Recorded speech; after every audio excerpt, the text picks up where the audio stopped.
The bridge of the Deep Space Monitor ship Whisper was a tomb of quiet. It had been for 70 years. Commander Leo Crow sipped his bitter coffee. His eyes were tired from staring at the unchanging star map. His ship watched the dead system called Sol. It was a punishment post, a place for officers the fleet had forgotten. Then, a single sharp beep cut the silence. Leo froze, his cup halfway to his lips. Every crew member on the bridge straightened up. The main screen flickered. Tactical overlay flashed a violent, urgent red. Maya, the science officer, spoke from her station. Her voice was tight. Contact, multiple contacts, emerging from a spatial rift at the edge of the system. Identification? Leo asked, his voice rough. He was already standing, his coffee forgotten. Configurations are ... ancient, pre-Confederation. But the energy signatures ... quotes. Maya trailed off, her face lit by the screen's red glow. Sir, the power readings are off the scale. They don't match anything in our database. Leo stared at the screen. A fleet of ships, thousands of them, poured out of the tear in space. They were brutal, jagged things, all sharp angles and dark metal. They moved in perfect, silent formation. It was a ghost armada from a history that was supposed to be a lie. The lead ship was a monstrous dreadnought, bigger than any vessel Leo had ever seen. Its identification code flashed on the screen. Eternus. Open a channel, Leo ordered. All frequencies. Standard first contact reading. The comms officer worked his panel. No response, Commander. They are not acknowledging. The Eternus moved. It did not turn. It simply glided forward, a predator sliding through deep water. Its course took it toward the one man-made object in the system. The memorial beacon at the former orbit of Pluto. A giant metal plaque. It listed the names of the billions lost when Earth's sun was extinguished. A place of remembrance. A weapon port on the dreadnought glowed with a dark, violet light. It fired a single thin beam. It was not like a laser or plasma bolt. It was a line of blackness that seemed to eat the light around it. The beam struck the memorial beacon. Beacon did not explode.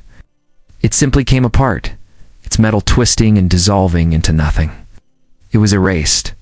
Maya's voice was a whisper of pure fear. Commander... The energy signature of that weapon. It's a 99.9% match. It matches the theoretical profile of the weapon used on Sol. Leo felt the blood drain from his face. The story was true. The Great Unification was a lie. This was not a first contact. This was the return of the dead. Get us out of here, Leo snapped. Full power to the engines. Plot a course for the nearest relay. Right. We have to warn the Confederation. The Whisper's engines whined to life.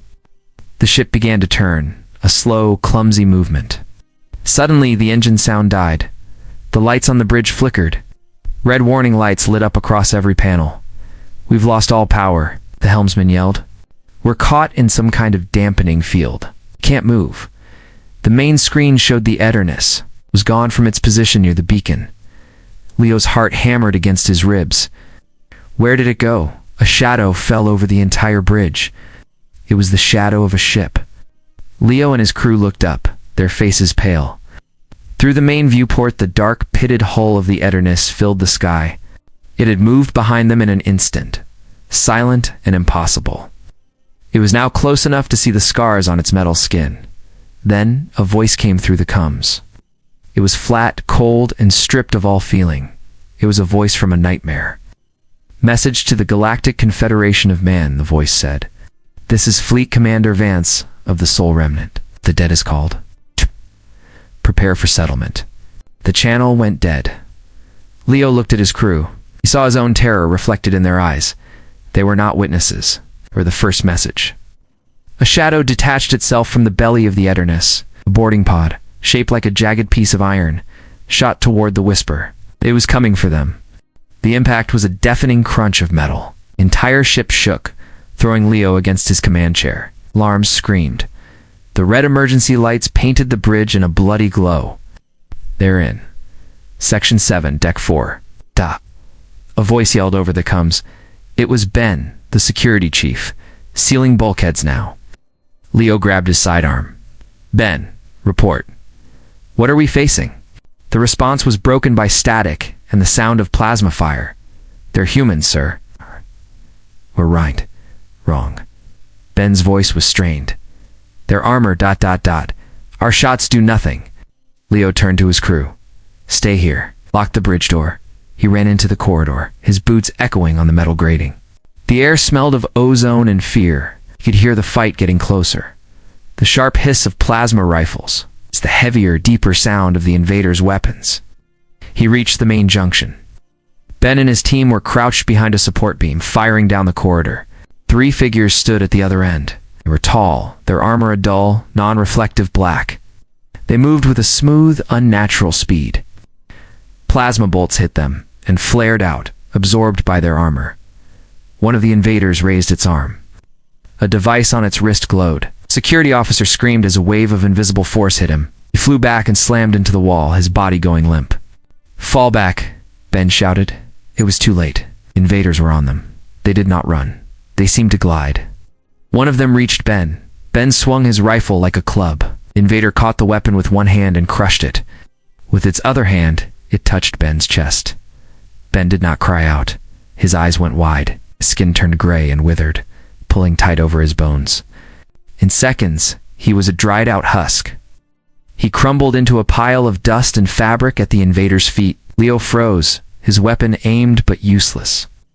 The lead invader turned its helmeted head toward him. It did not fire, it simply walked forward. The other 2 moved past him, heading for the bridge. Leo fired. The plasma bolt hit the invader's chest and vanished. It did not even slow down. It was in front of him now. It was close enough for Leo to see his own reflection in its dark visor. With a soft hiss, the helmet retracted, folding back into the armor. Ow! The face was human, but cold and sharp. The skin was pale, almost white. Ow! The eyes glowed with a faint, sickly green light. There was no emotion in them, no anger, no hate, just a hollow calm. "You are the commander," the man said. His voice was the same one from the broadcast. Flat and cold. "Vance," Leo said, his voice shaking. Vance did not answer. He reached out and placed a hand on Leo's forehead. Leo flinched, expecting to turn to dust. Instead, a sharp pain lanced through his skull. Images and data flashed behind his eyes. Star charts, fleet dispositions, security codes. Vance was downloading everything from his mind. After a moment, Vance pulled his hand away. Leo fell to his knees, gasping. Vance looked down at him. "You live in the house they built for you, little cousin? Did not even know you were in a cage?" He turned and walked away, his 2 soldiers falling in behind him. They left Leo kneeling in the corridor next to the dust that was once his friend. A few minutes later, Leo heard the sound of the boarding pod detaching. The dampening field lifted. The ship's lights flickered back to normal. He stumbled back to the bridge. His crew was alive, terrified, but unharmed. The invaders had just walked past them and left. "Commander," the comms officer said, his face white. "We're receiving a priority channel from Confederation headquarters. It's Director Shaw." Leo straightened up, a wave of relief washing over him. Help. They were finally in contact. He opened the channel. The screen showed Director Shaw's face. He looked old and grim. Whisper, "We are reading your signal. Report status." "Sir," Leo said, his voice raw, "we were boarded. They call themselves the Soul Remnant. They killed Ben. They took our entire database. We have to assume they have all our defense codes." Shaw's expression did not change. "Understood. We are tracking their fleet's movement. They are heading for the outer rim." Then the main screen split. A new, unsourced feed appeared. It was a live video transmission. It showed a beautiful, green and blue world. It was Viridia, the capital of the Confederation. The feed was from high orbit. As they watched, the planet's own orbital defense platforms, the ones that were supposed to protect it, turned their guns downward and began to fire. The bridge of the Whisper was silent. The only sound was the quiet hum of the ship and the frantic tinny voice from the comm speaker. "All stations, report. What is happening? The grid has gone rogue. They're hitting the cities." On the main screen, the live feed showed Viridia burning. The very weapons meant to protect it were now carving fiery lines across its continents. Plumes of smoke rose into the atmosphere. Leo could only watch, his hands clenched into fists. He felt sick. They used our codes, he said, his voice hollow. They turned our own defenses against us. Maya was at her station, her fingers flying over the panel. Commander, I'm analyzing the data fragment Vance left in our system. It's a log, an old one. Play it, Leo ordered. A new voice filled the bridge. It was a human voice, but cracked with static and desperation. It was nothing like Vance's cold tone. This voice was full of fear. The Council's fleet is here. They call it pacification. They are going to use the stellar engine on Sol. We cannot stop them. There was a sound of crying in the background. But we can run. The long retreat begins. We will hide in the void between galaxies. We will change what it means to be human to survive. And we will remember. The log ended. The silence that followed was heavier than before. Leo looked at Maya. Her eyes were wide with horror. He looked at his crew. They all understood. The Great Unification was not a peaceful merger of worlds. It was a massacre. The Confederation did not evolve. It was built by the killers who wiped out Earth and then wrote the history books to hide their crime. The Remnant were not monsters. They were refugees, survivors who had fled into the dark and come back, hardened into weapons for one reason only. This is a lie, Leo whispered. Our whole lives, our history, it's all a lie. He turned to the comms officer. Get me a secure channel to Director Shaw. Now he needs to hear this. The officer worked quickly. Shaw's face appeared on the screen. He looked older, the lights of the battle on Viridia reflecting in his eyes. Director, Leo said, his voice urgent. We have proof. The Remnant. ... there, from Earth. The unification was a genocide. We attacked them. We destroyed their home. This isn't an invasion, it's a reckoning. He played the ancient log for Shaw. Shaw listened. His face did not change. He showed no surprise, no shock, no guilt. When the log finished, he simply stared at Leo. His expression was cold and hard. Commander Croshaw said, his voice flat and official. You have compromised operational security with that transmission. The official record of the unification is correct, Ed. The Remnant are a plague, a disease left over from a violent past. They must be cleansed. Leo felt a cold knot form in his stomach. Sir, you can't mean that. We have the evidence. Shaw's eyes were like stone. As for you and your crew, you are now considered non-combatant liabilities. You have been exposed to enemy propaganda. You are a risk we cannot take. The screen went black. A new alert flashed on the Whisper's tactical display. A signal, strong and close. It was a Confederation warship signature. It was locking its weapons. Commander, the helmsman yelled. We have a target lock. It's the frigate Guardian. They're powering up their torpedoes. Leo stared at the screen. The Guardian was one of their own. They were not just abandoned. They were being silenced. The people they had sworn to protect were now going to kill them to protect a lie. The comms console beeped. It was an incoming message on a general channel. It was from the Guardian. The voice of its captain was grim. Whisper, you are ordered to stand down and prepare to be boarded. If you resist, you will be fired upon. Leo looked at his crew. He looked back at him, their faces pale but determined. They were trapped between the revenge of the past and the lies of the present. He opened a channel back to the Guardian. Guardian, this is Commander Crow. We will not stand down. He turned to his helmsman. Evasive maneuvers now. The Whisper shuddered as it tried to turn. It was a slow, clumsy ship. On the screen, the Guardian launched 2 torpedoes. The glowing projectiles streaked toward them. There was no way to avoid them. Suddenly, a massive tractor beam, glowing with the same violet energy as the Remnant's weapons, latched onto the Whisper. The ship groaned in protest. It was pulled violently to the side. The 2 torpedoes shot past, missing them by meters. The Whisper was now moving, not under its own power, but being dragged. On the main viewport, the huge scarred hull of the Eternus filled the view. The Remnant dreadnought had caught them. Its hangar bay doors were open, a dark mouth waiting to swallow them whole. They were being pulled inside. The Whisper groaned as the tractor beam pulled it into the belly of the Eternus. The metal of the 2 ships screamed in protest. The view through the main port went from stars to the dark, cavernous interior of the dreadnought. The light outside vanished as the massive hangar bay doors closed behind them. They were trapped. The bridge crew watched in silence. They were prisoners of the people they had been taught to fear. Leo felt a cold dread. He had seen what these soldiers could do. A hiss of air signaled a hard dock. The main hatch of the Whisper unlocked with a loud clang. Leo drew his sidearm, though he knew it was useless. "Stay behind me," he told his crew. The hatch slid open. Vance stood there alone. He wore simple black fatigues now, no helmet. His pale skin and green eyes were even more unsettling up close. He looked at Leo's weapon and showed no reaction. "Your leaders have shown their true nature," Vance said. His voice was still a flat monotone. "They would rather kill you than face the truth. Now, you see the cage. What do you want with us?" Leo asked. "To give you a choice," Vance replied.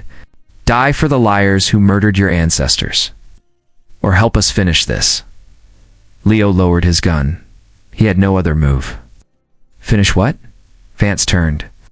"Follow." He led them off the Whisper and into the Eternus.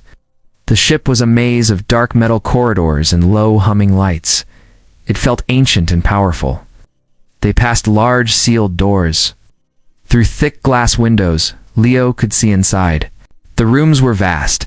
They were not filled with weapons or supplies. They were filled with people, thousands of them. Men, women, and children lay in cryosleep pods, their bodies connected to a network of pulsing green tubes. Their skin was as pale as Vance's. They did not look like soldiers. They looked like refugees. "This is the cost," Vance said, without stopping. "We changed our bodies to live in the void. We sleep to conserve resources. We are not a war fleet. We are a people, packed into a weapon. We've been waiting for 3,000 years. He led them to the ship's command bridge. It was a wide, circular room. Screens showed star charts and the ongoing attack on Viridia. The attack was a distraction, Vance explained. Their real target was a secret place called the Cradle. It was a hidden station where the Council's ruling families kept their original, pure DNA lines, their only physical vulnerability.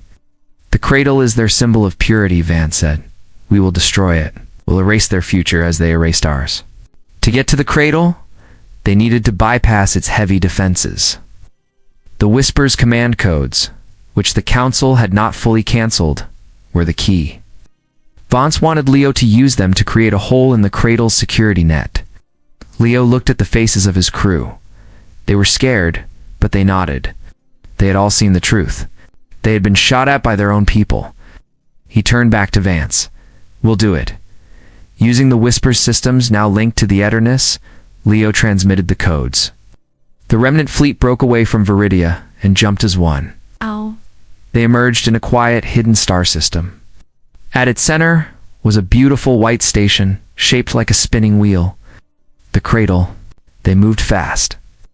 The Cradle's defenses were slow to react, confused by the friendly codes. The remnant fleet flew through the opening in their net. They were almost in weapons range. Then space behind them tore open. A massive Confederation armada, led by Director Shaw's own flagship, the Judgment, jumped into the system. Shaw had anticipated their move. At the same time, the Cradle itself began to change. Huge panels on its surface slid back. A massive weapon, a copy of the ancient stellar engine, emerged from its core. It began to glow with a terrible white light. The remnant fleet was trapped. The Cradle's weapon in front of them, Shaw's entire fleet behind them. Shaw's voice came over the general channel, cold and triumphant. "The mistake of Sol will not be repeated. You will all be erased." The stellar engine powered up, aiming directly for the Eternus. The bridge of the Eternus was a storm of light and sound. Alarms blared. Screens showed the Cradle's weapon charging and Shaw's fleet moving into attack formation. They were in a perfect trap. Leo saw the flaw immediately. Shaw was arrogant. He had positioned his ships to block their escape, not to fight a real battle. He expected them to die quickly. "We can't fight both," Vance stated, his voice still calm. "We don't have to," Leo said, an idea forming. "The Cradle's weapon is the bigger threat. It has to charge. If we ram it, the explosion might be big enough to cripple Shaw's fleet." Vance looked at him. It was a suicide mission for the ship that made the run. A distraction from the front. A full attack on Shaw from the side during the blast. He nodded. "It is a good plan." Vance turned to his crew. He gave a series of quick, quiet orders. Then he turned back to Leo. I am transferring command of the remnant fleet to you. Leo stared at him. What? Why? The soldier of the past and the soldier of the present, Vance said. For the first time, Leo saw something in his eyes. It was not coldness. It was resolve. It is fitting. My people have lived for revenge. You must lead them to something more. Lead them home, Crow. Before Leo could argue, Vance walked to the command pilot's chair. He sat down and placed his hands on the controls. The great ship began to move. It turned away from the fleet and pointed its nose directly at the glowing heart of the cradleless weapon. The rest of the remnant ships, now following Leo's commands, swung around. They aimed all their weapons at Shaw's flagship, the Judgment. The Eternus flew forward. It did not fire. It simply accelerated, a silent arrow of dark metal flying into the light. The Cradle's weapon fired. A beam of pure white energy shot out. It met the Eternus head-on. There was no explosion. There was a flash of light so bright it whited out every screen. Then, a silent, expanding sphere of energy erupted from the Cradle. It vaporized the station. Shockwave hit Shaw's fleet like a physical wall. Ships were thrown aside like toys. Their formations broke. The Judgment spun, its shields failing. Now, Leo yelled. The remnant fleet opened fire. Every ship concentrated its guns on the Judgment. Beams of black energy and plasma tore into the flagship. It tried to return fire, but it was too late. Its hull cracked open. Fire bloomed from inside. Then it broke apart, a silent flower of metal and flame. With Shaw's ship destroyed, the Confederation Armada fell into chaos. Leaderless, they began to retreat, jumping away into the safety of deep space. The battle was over. The quiet that followed, Leo stood on the bridge of a captured Confederation battleship. He looked at the drifting wreckage of the Eternus. He looked at the stars where the Cradle had been. The war for revenge was finished. Maya walked over to him. She held a small data slate. We recovered this from Vance's final transmission. It was sent just before impact. Leo took it. He expected a final message, a last word. It was not a message. It was a map. A complex star chart, unlike any he had ever seen. It showed a hidden network of pathways, leading to points all across the galaxy. Next to each point was a code, a name. Maya pointed to one of them. That code. It translates to New Hope. Leo understood. These were not military targets. They were the other retreat colonies. They're groups of humans who had fled Earth's destruction in different directions. Other survivors. The remnant were not alone. They were just the first to come back. Leo gripped the data slate. The war for revenge was over, but a new war was just beginning. War to find the others. War to free them from the Confederation's lies. He looked out at the endless stars, no longer feeling lost, but filled with a hard new purpose.